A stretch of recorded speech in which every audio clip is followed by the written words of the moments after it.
Hey Internet, it's RJ. Welcome back. Thanks for tuning into the show today. Now, today's episode, we're going to talk about how a simple swipe of this credit card here in a matter of about 5 seconds can have you walking out the store with your brand new item. So we'll cover the full 3-step process. We'll talk about the major players involved to come out on the other end with a better understanding of how the credit card works just auto-magically. So, of course, if that sounds interesting to you, then go ahead, press the subscribe button, and let's get to work.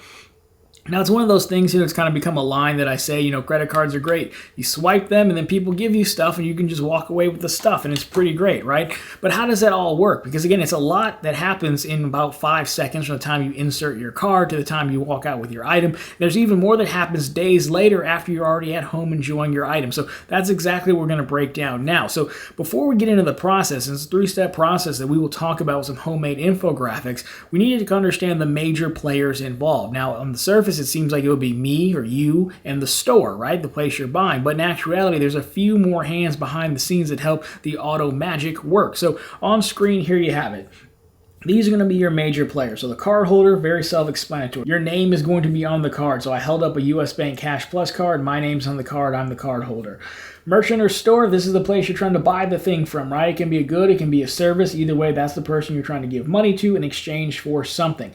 Now, the merchant and the store, they're going to need a bank, someplace to hold their money. That's called the merchant bank or acquiring bank. Specifically, the credit card money is not going to come back to their register or to their pocket. It's going to go to their bank. Now, there's also payment processors. So this is the company that handles processing, the transaction on the merchant's behalf. Now, they also provide the hardware as well. So you think of the POS, point of sale system that you stick your card into, a Square card reader, anything like that. That's your payment processor. Now, it's also the issuing bank. So again, it was a US Bank card I held up. So US Bank is issuing me the card. They're handling the credit. They're handling sending the money out, things like that. Now, there's also the card network. So Visa, MasterCard, Discover, and American Express, your major 4. This was a Visa signature card. So this US Bank card runs on the Visa network. Now, in addition to that, the payment networks also set the rules. They set the interchange fees, the swipe fees. These are the fees that, everyone gets charged when this happens. And so there we have it. Again, those are the major players. Of course, there could be more, but for our purposes, this is fine. So we're talking about a 3-step process here that's going to cover everything from you making the purchase, validating, that you are who you are, that you have the money to do it, and then, of course, getting everyone paid on the back end. So let's start out going through the first step in the process, which is authorization. As promised, here's some homemade infographics. So going from left to right here, that little icon there is the card holder. Again, that's us, that person. We get it kicked off by swiping our card or inserting it. Now, the merchant, represented by the little store icon, that merchant in their POS point of sale system is going to send request for payment to the payment processor. Our payment processor is categorized by the little cash register type deal here. So payment processor sends request to the payment network, which is Visa. I just had the Visa PNG handy. That's why we're using Visa, but it could be any one of the major 4. So Visa is going to hand that off to the bank. Payment network sends request to the issuing bank, US Bank for the card I held up. And that's how the first chain works, right? Now, the issuing bank is going to approve or deny the request. They send that answer back to Visa, who then sends it back to the payment processor, who then tells the merchant, hey, it's good to go, or the card is declined. And if you're approved, you get to walk out with your store, with your product there. So that is authorization. Again, all of that happens in a matter of a few seconds, right, when you stick your card in. So really what's happening here is, you need the hardware to process the card itself. And Visa and those guys, for whatever reason, they've decided they're not in the hardware space. That's why you go from the processor, sends it to the payment network, sends it to the bank, right? Again, there could be other steps in there, but for our purposes, this is fine. Again, a matter of seconds. But something else needs to happen behind the scenes. The bank also needs to double check that, hey, do you have the money? Are you who you say you are? Things like that. There is a layer of authentication in there as well. So let's take a look at this next infographic here. Now, this is authentication, so you can see there's not as many players. So Visa, they request payment authorization from the issuing bank. Now, not depicted here, but it's worth noting, a lot of the payment networks and even the banks, they do have levels of kind of fraud prevention where, like, if the payment is happening, or the transaction's happening in a weird spot, Siberia, or you're buying something you don't ordinarily buy for weird dollar amounts, maybe you're even buying multiple gift cards back to back to back. They can use that information to quickly issue a denial and lock the card as well. That's kind of a part of authentication on their side as well for fraud prevention. So I'm just putting that in there for notes, not on the infographic though. But as far as authenticating the transaction, Visa again requests payment from the bank.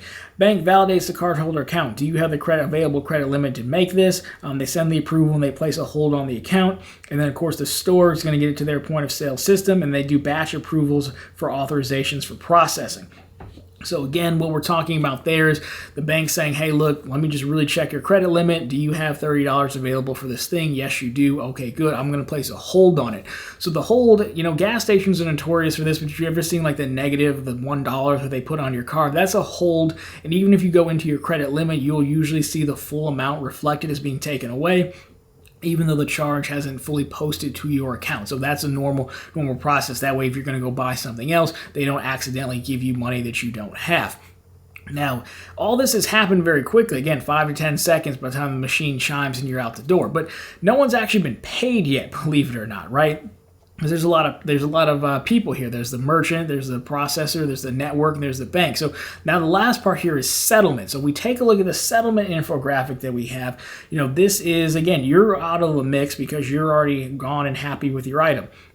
So this time the store is going to say, hey, look, our point of sale system is going to send batched payment authorization to the processor, right? So basically everything they sold that day, they can send a bulk approval out.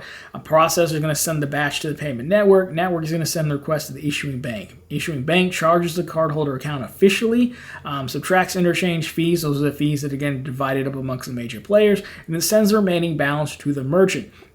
Of course, I have it going to the merchant, but technically it would go to the merchant's acquiring bank account, right? They don't necessarily give them actual money. And so overall, there you have it. Now it kind of makes more sense why, even though you swipe your card, there'll be a pending charge for a few days. It takes a while, for these things to go through fully, right? But not hold up the store, or not hold up the customer or anything like that. It's all kind of like everyone's quickly checking to make sure everyone's good for it. And we have almost a bit of a gentleman's agreement until settlement actually happens later.